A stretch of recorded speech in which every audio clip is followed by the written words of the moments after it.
Fala, irmãozinho! E aí? Hoje nós vamos estudar origem da vida. Quais são as ideias, as hipóteses sobre o surgimento da vida no nosso planeta.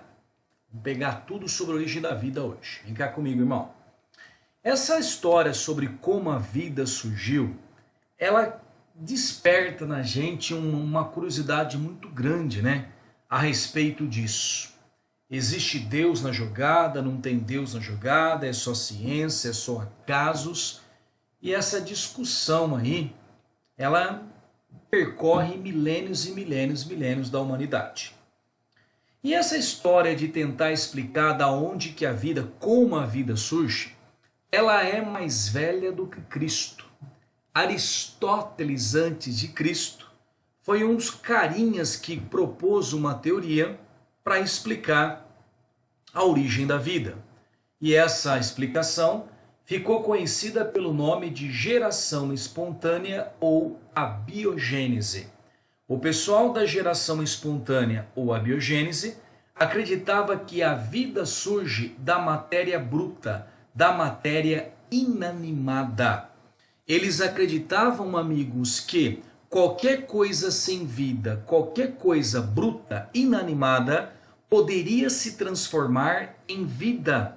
Aristóteles dizia que os peixes de um lago, de um rio, podem nascer da lama do rio. A lama do rio teria a capacidade, Shazam, Kaplaf, de se transformar em peixes. Numa lagoa temporária da água de uma chuva aí, você poderia ter o surgimento de girinos. Esses girinos viriam do lodo presente daquela poça da água, não é? Eles acreditavam que a vida vinha da matéria bruta. Você está andando num bosque, numa floresta, você pega uma pedra e vira e encontra insetos ou escorpiões aracnídeos. A pedra se transformou, deu origem a esses animais. E quando você perguntava, mas escuta pessoal, o que vai fazer com que a matéria bruta e inanimada tenha capacidade de originar seres vivos? Eles diziam que na natureza, no ar, existia uma energia chamada de princípio ativo ou princípio vital, e esse princípio ativo ou vital é que daria a capacidade da matéria bruta se transformar em vida. Essa é a chamada geração espontânea ou abiogênese, ok? E isto aí você fala, mas ó, essa história você falou antes de Cristo, né? Logicamente que não poderia surgir coisas assim muito melhores, né? Mas irmão, tem ideia até quando essa ideia dominou o meio científico? Até 1800 e pouco, muitos cientistas ainda acreditavam na matéria bruta. Você encontra até publicações científicas relatando o surgimento de moscas que nascem da carne. A carne em decomposição se transformaria em vermes e esses vermes se dariam origem a moscas. Acreditava que a carne desse origem à vida, as larvas que virariam moscas. Tinha até publicações que davam, entre aspas, receitas para fabricar rato. Quer fabricar rato? Olha você que nunca teve que queria ter um ratinho, um camundonguinho, não tinha dinheiro, faz isso aqui, ó. Pega uma camisa suada, enrole um pouco de trigo na camisa suada e deixa lá fora, naquela época, né, no celeiro. Espera uma semana, volta lá, após uma semana, a camisa está rasgada, o trigo sumiu e o celeiro está cheio de ratos, camundongos. Conclusão, Shazam, Kaplaf, a camisa e o trigo se transformaram em ratos. Essa é a geração espontânea ou abiogênese. E lógico que passado um certo tempo, vai aparecer um grupo de cientistas que começa a perceber que essa ideia ela é equivocada e vão inaugurar um pensamento chamado de biogênese. A biogênese é o oposto da geração espontânea. A biogênese acredita que a vida só pode surgir de uma outra forma de vida pré-existente. Por exemplo, esses escorpiõezinhos que você está vendo se originaram da mamãe e do papai escorpião. Vida tem que vir de vida. Escorpião não vai nascer de uma pedra, de uma rocha, de folhas, de galhos que estão no chão de uma floresta, certo? E teve um carinha chamado Red que fez um experimento que mostrou que aquela ideia da carne dar origem à mosca estava equivocada. Olha o experimento de Red. O Red pegou vidros vazios, colocou pedaços de carnes dentro deles, alguns ele fechou e outros ele deixou aberto. O que vai acontecendo? A carne vai entrando em decomposição, exalando o cheiro, a mosquinha é atraída, ela entra no frasco aberto, vai em cima da carne, coloca os seus ovinhos, do ovinho sai o bigatinho, bigatinho sofre metamorfose, formando uma nova mosquinha. Mas isso só acontecia no frasco aberto. No frasco fechado, a mosca não conseguia sentar para colocar os ovos. Não formava nada.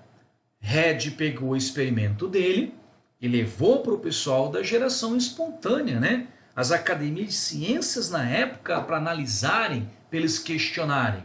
Aí o pessoal chegou para Red e Red falou assim, moçada, ó, a carne não vira mosca não, ó. No frasco que eu tampei, a carne não deu origem à mosca.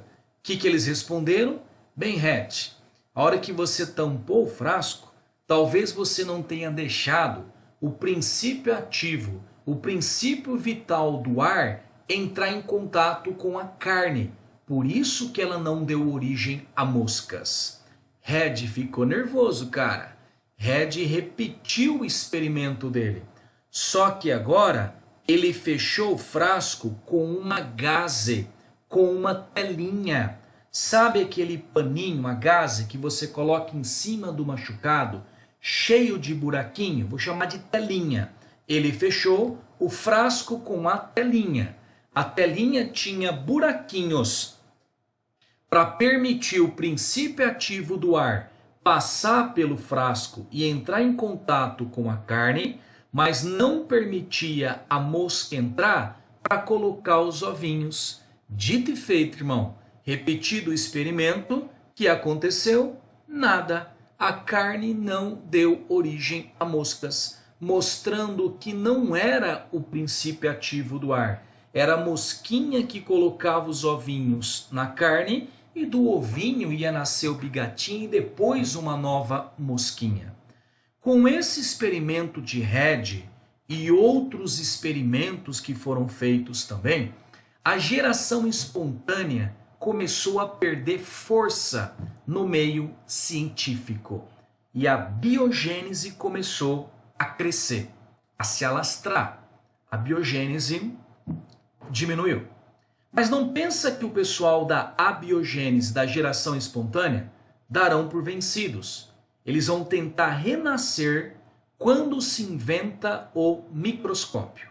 Com a invenção do microscópio, os cientistas percebem que numa única gota de água da poça da rua, eles encontravam uma multidão de micro-organismos que eles não conheciam, protozoários, fungos, bactérias. E na época, ó, 1800 e pouco, ciência muito atrasada, qual foi a primeira conclusão? Esses seres são tão pequenos que eles não têm uma forma de reprodução própria. Portanto, eles se originam por geração espontânea. A geração espontânea existe sim para os seres microscópicos. E ela começa a ganhar força novamente para explicar a origem dos micro-organismos. Teve um carinha da geração espontânea chamado Needham, que ele fez um experimento que tentou mostrar que a geração espontânea é verdadeira para os micro-organismos. Olha o que o Needham fez. Ele pegou um balãozinho de vidro, colocou um caldo nutritivo, vou chamar de sopinha, colocou aqui uma sopinha, tá? Aí ele aqueceu brevemente essa sopinha, dizendo que estaria matando os micro-organismos que já existiam. Ele deu uma leve aquecida, colocou uma rolha aqui na boca, dizendo que com a rolha não haveria a contaminação da sopa, né? E o que acontece? Passado um certo tempo, o Needham tira uma gotinha da sopa e põe no microscópio, carregado de vida, carregado de micro-organismos. Conclusão do Needham: a geração espontânea é verdadeira para os micro-organismos. A sopa virou vida. Só que teve um padre da teoria biogênica que viu que o Needham cometeu 2 equívocos. Amigo, que 2 equívocos que o Needham cometeu?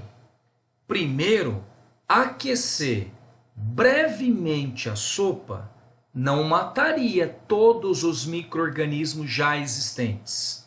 Segundo, a rolha é porosa.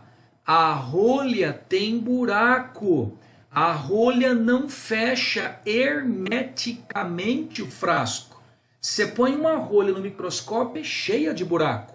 Passa ar pela rolha. Se passa ar, passa o quê? Micro-organismos. O tanto que os produtores de vinho, quando fecham com a rolha, para impedir que o ar traga micro-organismos para dentro da garrafa, correndo o risco do vinho virar vinagre, o que eles fazem? Deixa a garrafa deitada. O vinho vai encharcar a rolha do lado de dentro, vai entupir aqueles poros e evitando ou dificultando a entrada do ar com micro-organismos. Então, Needham cometeu esses equívocos. O Spallanzani, que eu te falei, ele repetiu o trabalho do Needham, cometendo os equívocos. Spallanzani pegou o balãozinho de vidro com a sopinha de carne, mas olha agora, o que ele faz? Ele sela, ele derrete o vidro, derrete usando fogo, selando hermeticamente o tubo. Repara, com vidro derreteu, selou, nada mais entra. Ele pegou, aqueceu isso por cerca de 1 hora para tendo certeza que ele mataria os micro-organismos pré-existentes. Ele deixou, irmãozinho, isso aqui parado durante dias e dias e dias. Depois ele pegou uma gotinha da sopa, colocou no microscópio, nada, nada de vida, nada.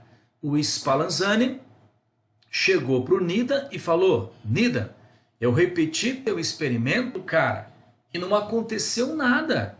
Spallanzani, como é que você fez? Ah, eu fiz assim, assim, assim. Adivinha o que o Needham respondeu? Spallanzani, você não pode fechar hermeticamente o tubo. Porque na hora que você fechou hermeticamente, você não deixou o princípio ativo do ar entrar em contato com a sopa. Por isso que ela não virou vida. Cara, e foi o maior regaço nas reuniões dos cientistas que tinham na época nas academias de ciências. Uns achando que Needham estava certo, outros achando que Spallanzani estava certo. Era briga, era discussão, não tinha mais reunião. Aí, a Academia de Ciência da França, ela propõe um desafio, um prêmio em dinheiro para quem colocasse um fim nessa discussão. A sopa, o caldo nutritivo, vira ou não vira vida? A geração espontânea é ou não verdadeira para os micro-organismos? E essa discussão, ela só vai encerrar quando surge na jogada Louis Pasteur, o Pasteurzinho. Pasteur vai dar um golpe, Haryukin Fatality Kami Kamiha, Meteoro de Pegasus Super, Pokémon Jiraiya na geração espontânea. Pasteur vai mostrar que a sopa não se transforma em micro-organismos. Olha o que o Pasteur fez. Pasteur pegou o balãozinho de vidro, colocou a sopinha e o caldo nutritivo. E usando o fogo, olha o que ele faz com o gargalo, com o pescoço do balão. Ele derrete, molda, fazendo com que o pescoço tivesse essa forma contorcida que você está vendo. Isso ficou conhecido como tubo pescoço de cisne de Pasteur. Tubo pescoço de cisne de Pasteur. Aí o Pasteur aquece, coloca o fogo aqui e deixa isso durante muito tempo para matar os micro-organismos pré-existentes. Aldo, Pasteur vai fechar o tubo? Não pode fechar o tubo. Se Pasteur fechar o tubo, o pessoal da geração espontânea não vai aceitar. O pessoal da geração espontânea, eles vão dizer que o princípio ativo do ar não entrou. Ficaria na mesma bate-boca do Spallanzani e do Nida. Não vai poder fechar. Mas, Aldo, se o Pasteur não fechar o tubo, o ar sujo entra, leva micro-organismos, contamina a sopa e os cabaça vão achar que eles estão corretos. Irmãozinho, olha a inteligência do experimento de Pasteur. Olha a inteligência do experimento dele. O Pasteur, quando ele começa a ferver, a aquecer a sopa tem água. Parte dessa água vira vapor. E o vapor de água começa a sair por esse tubo, ó. E quando o vapor de água chega aqui, ó, encontra essa região mais fria do tubo, o vapor de água condensa, formando milhares e milhares de gotículas de água nessa parte curva do tubo. É semelhante ao que acontece no box da sua casa. O vapor de água do chuveiro encosta na parede fria do box, condensa, fica as gotículas de água. Foi o que aconteceu. Em seguida, o Pasteur desliga o fogo e deixa o tubo aberto em cima da bancada. O ar carregado de impurezas entra pelo tubo, mas quando o ar está passando pelo tubo, as impurezas do ar, esporos de fungos, bactérias, protozoários, ficam retidos, ficam grudados nessas gotículas de água. O Pasteur, então, irmão, ele conseguiu uma maneira natural, né, de filtrar o ar. Simples, mas bem inteligente, de filtrar o ar. De tal maneira que o ar que entrava em contato com a sopa era um ar livre de contaminação. Ele deixou o tubo aberto durante dias e dias e dias. E nada de formar micro-organismos. Tirava gotinha, nada de vida. Aí o que o Pasteur faz? Ele pega esse tubo aqui, ó, aberto, que há dias não crescia nada, ele tira a parte de cima, ele quebra esse gargalo contorcido, tira o pescoço de cisne e o ar sujo começa a entrar em contato com a sopa. E a sopa, que há dias não crescia nada, em questão de horas que ele tira a parte que filtrava o ar, começa a crescer na sopa micro-organismos, mostrando que eram as impurezas do ar que contaminava a sopa e não esse tal de princípio ativo. Com esse experimento, Pasteur liquida a geração espontânea e passa a prevalecer na ciência biogênese. Vida vem de vida, peixe de peixe, rato de rato, mosca de mosca, micro-organismo de micro-organismo. Mas, Aldo, eu nunca duvidei que vida vem de vida. Já ter perdido todo esse tempo para falar isso. Mas, Aldo, Pasteur responde a pergunta mais intrigante sobre esse tema.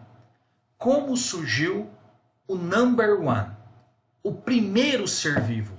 Pasteur provou? Não. Pasteur não provou. Quem provou como surgiu o primeiro ser vivo? Ninguém provou. Ninguém. Por isso que nós vamos ter 3 ideias. 3 teorias para explicar o number one. Irmãos, antes disso, essa imagem que você está vendo, ela mostra o processo de pasteurização. Você está vendo o experimento que o Pasteur fez, né? Uma maneira de matar os micro-organismos, de impedir com que os micro-organismos contaminem, aqui no caso a sopa. Ele foi modificado pelo homem moderno e deu origem ao processo chamado de pasteurização. A pasteurização é uma forma de você retirar os micro-organismos dos alimentos, impedindo a proliferação. Cada alimento tem um tipo diferente, uma maneira diferente de fazer. O leite, por exemplo, quando ele chega lá do curral, o laticínio, ele chega contaminado com várias bactérias. Se você ingerir, você pode ter problemas intestinais, como diarreias, ok? Aí lá no laticínio, eles vão pegar o leite, subir a temperatura do leite próximo de 60 graus. Aí, de determinado tempo, eles vão abaixar bruscamente a temperatura do leite. E esse choque térmico que é dado, mata a maioria dos micro-organismos que tem no leite. Aí cada produto, cada alimento, tem uma maneira diferente de fazer. Pasteurização vem de Pasteur. Agora sim. Irmãos, primeira teoria para explicar a origem do number one, dos primeiros seres vivos, é chamado de criacionismo. Quem fez o number one, o primeiro ser vivo, foi Deus. Se você acredita no que está escrito na Bíblia, você vai ler. Deus pegou, né? Deus fez todos os seres vivos, fez o Adão, o homem, tirou a costela de Adão, fez a mulher, a Eva. Existem religiões hoje no planeta que aceitam, acreditam nessa história ao pé da letra. Acha que foi do barro, da costela, e tem outras religiões que olham para essa história como uma história simbólica, folclórica, que os povos antigos criaram para passar a seguinte mensagem: Deus está envolvido com a formação da vida, Deus está envolvido com a formação do homem, certo? Então, o que diz a ideia criacionista?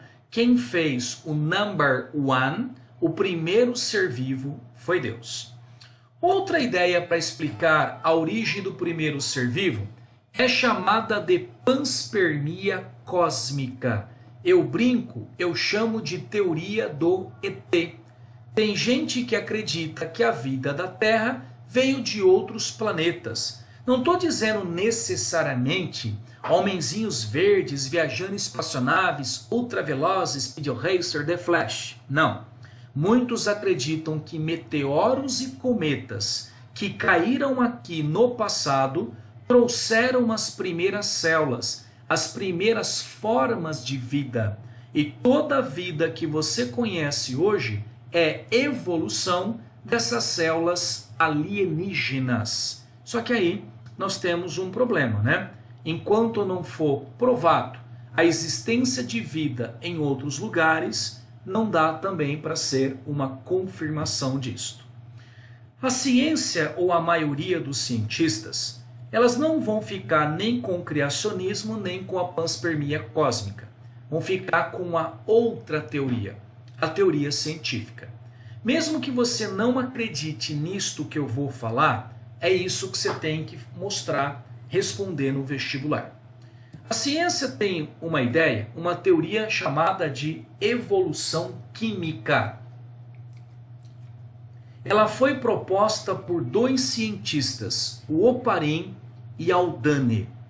O Oparin, um cientista russo, ele pediria para você imaginar como era o nosso planeta no início da formação.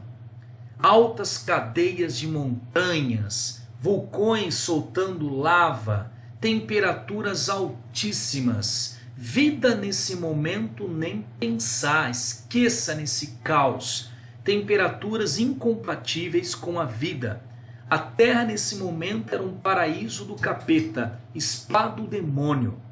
Oparin dizia que a Terra primitiva era tão diferente que os próprios gases da atmosfera eram muito diferentes. Oparin dizia que tinha hidrogênio, H2S, ácido sulfídrico, sulfeto de hidrogênio, metano.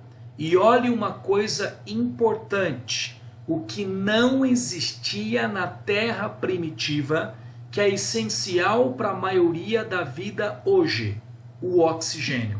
O oxigênio não existia. Essa informação é cobrada demais em vestibular. Não tinha O2 na Terra primitiva, ok? Água no nosso planeta, irmão, somente água no começo, na forma de vapor no começo. Aí quando a atmosfera vai se resfriando, aquela água que estava somente na forma de vapor começa a condensar e começa a chover. A água começa agora a precipitação, voltando para o ambiente, porque a temperatura do planeta já tinha diminuído um pouco. E diz que choveu durante milhões e milhões e milhões de anos por todo o planeta. Eu disse milhões. Toda aquela água que caiu se acumulou nas regiões mais baixas do planeta, formando os oceanos. Imagina a quantidade de água que tem nos oceanos. Imagine o toró que teve que cair para formar os oceanos.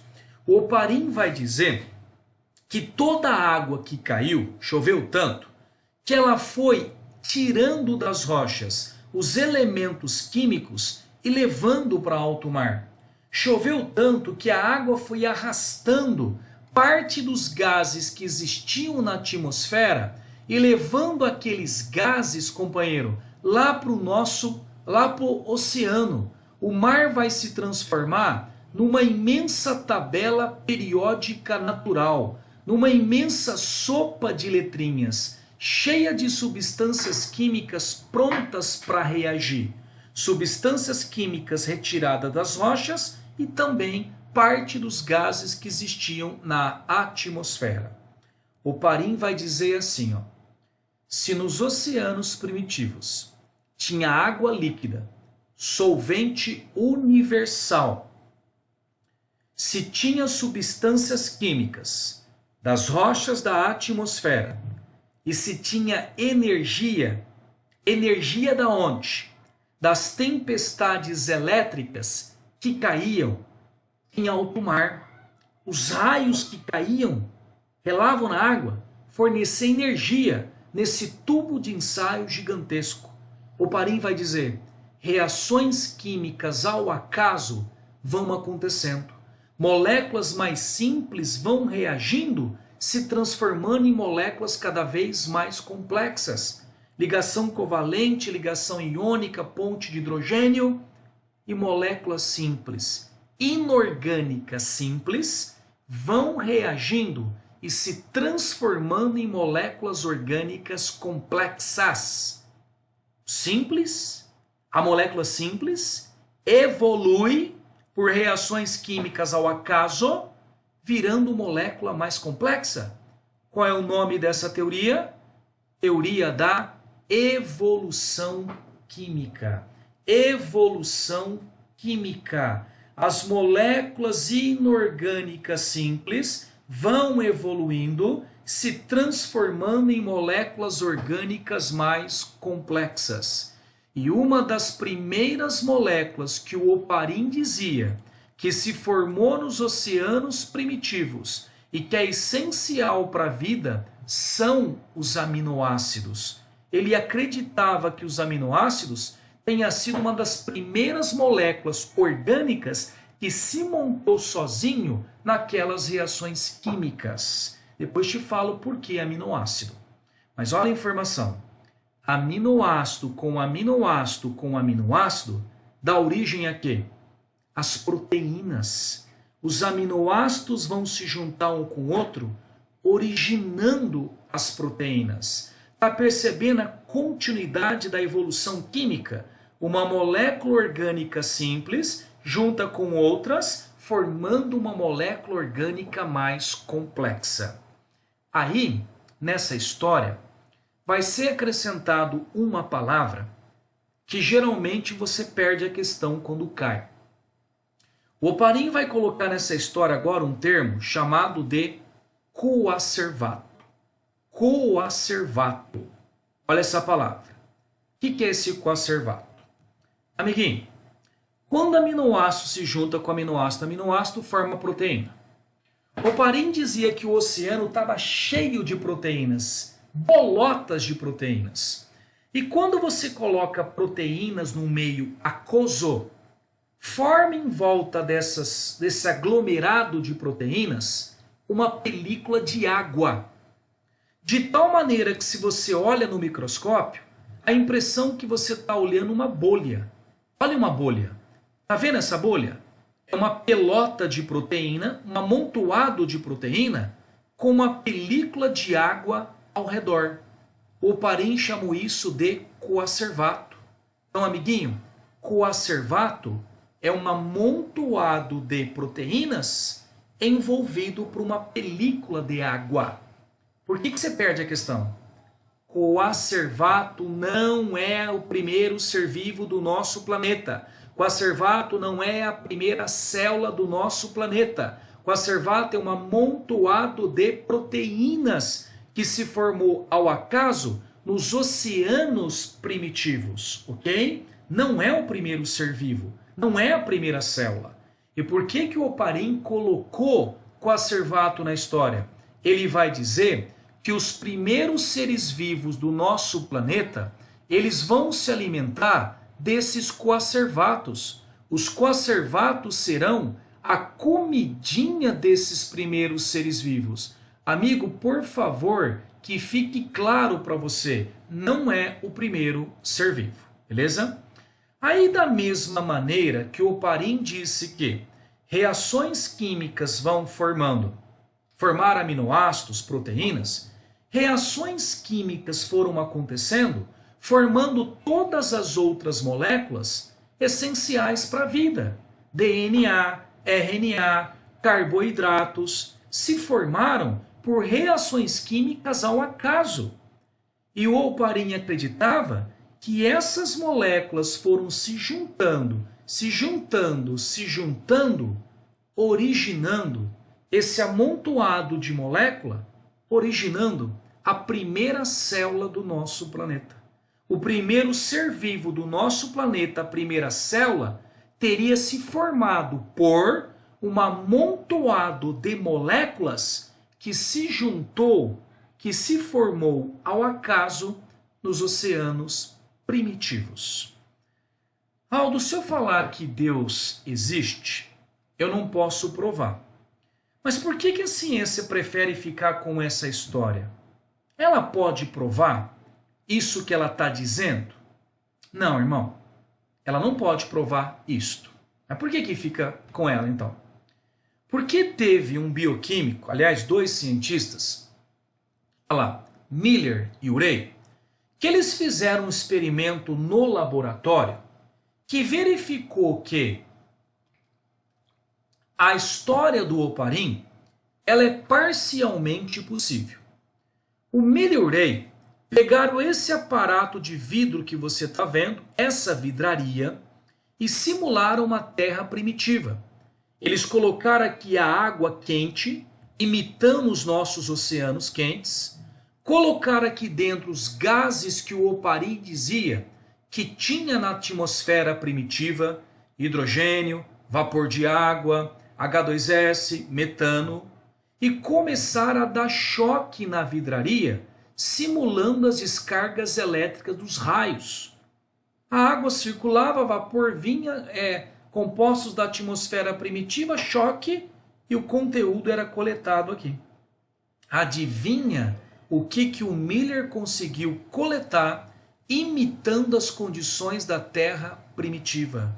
Ele conseguiu observar a formação de aminoácidos. Ele conseguiu formar aminoácidos nas condições da Terra primitiva, da história do Oparin. A ciência se questiona se foi possível em laboratório, por que não na Terra primitiva durante bilhões de anos, ok? Por isso que a ciência fica com essa história. Agora abre bem o ouvidinho. O que o Miller provou? O Miller mostrou que ele mostrou a formação da primeira célula? Não. Ele mostrou a formação do primeiro ser vivo? Não. O Miller só mostrou que é possível, nas condições da Terra primitiva, moléculas inorgânicas simples se transformarem em moléculas orgânicas complexas. Ele mostrou que a evolução química é possível. Molécula simples virar molécula complexa, como os aminoácidos. Só isso, só isso. Miller não mostrou a presença do primeiro ser vivo. O Miller não comprovou a formação da primeira célula. Isto será perguntado para você em questões de vestibular. Então você tem todo o direito de não acreditar nessa história. Mas se alguém te perguntar no vestibular, é isso que você vai dizer. Amigos, nós daremos agora um voto de confiança para o Oparin. Vamos supor que os primeiros seres vivos se formaram segundo essa história. Quais deveriam ser as características desses primeiros seres vivos? Vamos olhar? Eles deveriam ser uni ou pluricelulares? Uni. Por quê? É mais simples, é mais fácil de você montar. Querer que o primeiro ser naquele caos já nasça uma baleia azul fazendo fotossíntese é pedir muito, não é? Deveria ser procarionte ou eucarionte? Com núcleo ou sem núcleo? Procarionte. Sem núcleo, sem carioteca. Por quê? É mais simples, é mais fácil de você montar. Deveria ser aeróbio ou anaeróbio? Aeróbio ou anaeróbio? Anaeróbio, anaeróbio. Por quê? Não tinha oxigênio na Terra primitiva. Se não tinha oxigênio na Terra primitiva, tinha que ser anaeróbio. Eles deveriam conseguir energia para viver. ATP. Fazendo fermentação ou respiração aeróbia? Fermentação. Você vai aprender na citologia que todo ser vivo necessita de energia ATP. Essa energia, esse ATP, ele será produzido ou por fermentação ou por respiração aeróbia. Por que fermentação? Você vai aprender que fermentação consegue liberar energia para a célula viver sem precisar do oxigênio. A respiração aeróbia, olha o nome, a respiração aeróbia, ela libera energia para a célula, mas ela precisa de oxigênio. Como não tinha oxigênio, eles eram fermentadores. Olha agora o ponto mais polêmico de todos. Deveriam ser heterótrofos, não fabricavam o seu próprio alimento, ou deveriam ser autótrofos, produziam o seu próprio alimento? Heterótrofo ou autótrofo? Fabricava ou não fabricava o seu próprio alimento? Irmãozinho, Oparin, falei Oparin. O Oparin acreditava que os primeiros seres eram heterótrofos. Heterótrofos. Não produziam o seu próprio alimento. Por que, Aldo? Porque heterótrofo é muito mais simples do que um ser autótrofo. Um ser autótrofo que produz o seu próprio alimento faz fotossíntese. E fotossíntese é o cúmulo da complexidade. Querer que o primeiro ser já nasça com uma complexidade máxima é pouco provável. Seria mais simples montar, mais fácil montar primeiro o heterótrofo, que é mais simples. Aldo, tudo bem que ele é mais simples, mas vai comer quem se nem mãe ele tem? Ele é o primeiro. O Oparin dizia que eles comiam os conservatos. Lembra que o mar era uma imensa sopa de moléculas, era uma imensa sopa de letrinhas. Os primeiros seres heterótrofos se alimentavam dessas moléculas. Essa é a hipótese heterotrófica, que acredita que eles eram heterótrofos. Só que hoje, irmão, tem cientistas que acreditam que eles eram autótrofos. A hipótese autotrófica. Alguns cientistas acreditam que os primeiros seres eram autótrofos. Mas, Aldo, como que eles defendem isto se fotossíntese é muito complexo? Aí se esqueceu de uma coisa. Tem como o cara ser autótrofo sem fazer fotossíntese. Você vai aprender Que outro processo permite um ser autótrofo fabricar o seu próprio alimento sem precisar fazer fotossíntese? Fala. Quimiossíntese.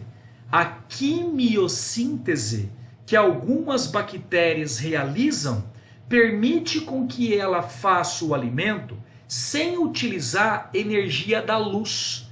E da onde ela tira a energia então na quimiossíntese? De reações químicas.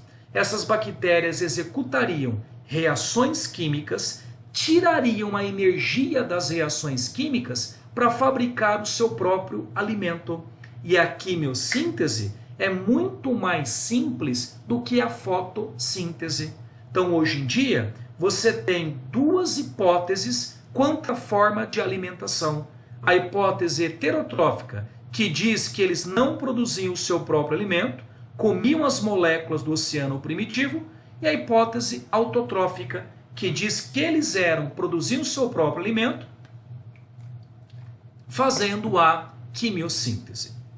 Amigo, um último detalhe dessa matéria que cai em vestibular também é a evolução dos processos bioenergéticos. Como assim? Segue aqui. A evolução dos processos bioenergéticos foi essa aqui. Como no nosso planeta no começo não tinha oxigênio, o primeiro processo bioenergético é a fermentação. Você vai estudar mais tarde isso aqui. Ela vai liberar energia para as primeiras formas de vida sem o oxigênio. Aí vai acontecer a evolução da vida, passar bilhões de anos. Aí alguns desses seres vivos, por evolução, começam a fazer fotossíntese. Com a fotossíntese, há a produção do oxigênio. Fotossíntese produz oxigênio. Quando surgem os primeiros seres que fazem fotossíntese, a atmosfera do nosso planeta passa a ter o oxigênio. E se agora a Terra tem o oxigênio, a vida vai poder evoluir e passar a realizar a respiração aeróbia, a respiração que nós realizamos hoje, que usa o oxigênio. Então, qual é a evolução dos processos energéticos? Surge a fermentação, porque não tinha oxigênio no planeta, aí vem a fotossíntese, acrescenta o oxigênio, e tendo o oxigênio, a vida poderá evoluir e realizar a respiração aeróbia, a respiração que utiliza o oxigênio. Tem questão disso em vestibular. Beleza, irmão? Fiquem com Deus.